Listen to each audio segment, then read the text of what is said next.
ಆರ್.ವಿ. ದೇಶಪಾಂಡೆಯವರ ಪರಮಾಪ್ತ ಸಿದ್ದರಾಮಯ್ಯ ನಾಳೆ ರಾಜೀನಾಮೆ. ಡಿಕೆ ಸಂಪುಟದಲ್ಲಿ ದೇಶಪಾಂಡೆಯವರಿಗೆ ಸಚಿವ ಪದವಿ ಒಲಿಯಲಿದೆಯೇ?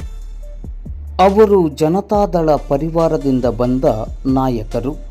ಅಂದ ಹಾಗೆ ನಾನು ಹೇಳಲು ಹೊರಟಿರುವುದು ಹಳಿಯಾಳ ಜೋಡ ದಾಂಡೇಲಿ ವಿಧಾನಸಭಾ ಕ್ಷೇತ್ರದ ಶಾಸಕರು ಹಾಗೂ ರಾಜ್ಯದ ಅಗ್ರ ಕಾಂಗ್ರೆಸ್ ನಾಯಕರಾದ ಆರ್.ವಿ. ದೇಶಪಾಂಡೆಯವರು ಮತ್ತು ನಾಡಿನ ಮುಖ್ಯಮಂತ್ರಿಗಳಾಗಿರುವ ಸಿದ್ದರಾಮಯ್ಯನವರ ಬಗ್ಗೆ ಎನ್ನುವುದನ್ನು ಹೆಚ್ಚು ವಿವರಿಸುವ ಅಗತ್ಯ ಇಲ್ಲ ಅಂದುಕೊಂಡಿದ್ದೇನೆ. ಅಂದ ಹಾಗೆ ಆರ್.ವಿ. ದೇಶಪಾಂಡೆಯವರು ಮುಖ್ಯಮಂತ್ರಿ ಸಿದ್ದರಾಮಯ್ಯನವರ ಪರಮಾಪ್ತರೂ ಹೌದು. ಸಿದ್ದರಾಮಯ್ಯನವರು ನಾಳೆ ಮುಖ್ಯಮಂತ್ರಿ ಪದವಿಗೆ ರಾಜೀನಾಮೆಯನ್ನು ನೀಡಲಿದ್ದಾರೆ. ಸಿದ್ದರಾಮಯ್ಯನವರು ತನ್ನ ಆಪ್ತ ದೇಶಪಾಂಡೆಯವರಿಗೆ ಸಚಿವ ಸ್ಥಾನವನ್ನು ಕೊಡದೇ ಇದ್ದರು ಕರ್ನಾಟಕ ರಾಜ್ಯ ಆಡಳಿತ ಸುಧಾರಣಾ ಆಯೋಗದ ಅಧ್ಯಕ್ಷ ಪದವಿಯನ್ನು ನೀಡಿ ದೇಶಪಾಂಡೆಯವರ ಅನುಭವಕ್ಕೆ ಮನ್ನಣೆಯನ್ನು ನೀಡಿರುವುದನ್ನು ಇಲ್ಲಿ ಸ್ಮರಿಸಿಕೊಳ್ಳಬಹುದು.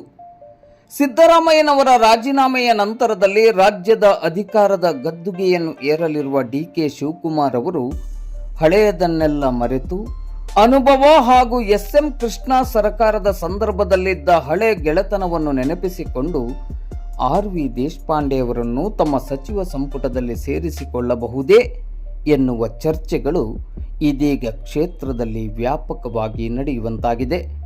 ಆರ್.ವಿ. ದೇಶಪಾಂಡೆಯವರ ಸುದೀರ್ಘ ಅನುಭವವನ್ನು ಪರಿಗಣಿಸಿದ್ದೇ ಆದಲ್ಲಿ ಉಪಮುಖ್ಯಮಂತ್ರಿ ಹುದ್ದೆಯನ್ನು ನೀಡಬಹುದಾದ ಸಾಧ್ಯತೆಯನ್ನು ಅಲ್ಲಗಳೆಯುವಂತಿಲ್ಲ. ಕುರ್ಚಿ ಬಿಟ್ಟುಕೊಡಲಿರುವ ಸಿದ್ದರಾಮಯ್ಯನವರು ಮನಸ್ಸು ಮಾಡಿದರೆ ದೇಶಪಾಂಡೆಯವರು ಸಚಿವರಾಗುವುದು ಖಚಿತ ಎಂಬ ಮಾತು ಚರ್ಚೆಯಲ್ಲಿದೆ. ಏನೇ ಆಗಲಿ ನಮ್ಮ ಕ್ಷೇತ್ರಕ್ಕೆ ಒಳ್ಳೆಯದಾಗಲಿ. ಏನಂತೀರಾ?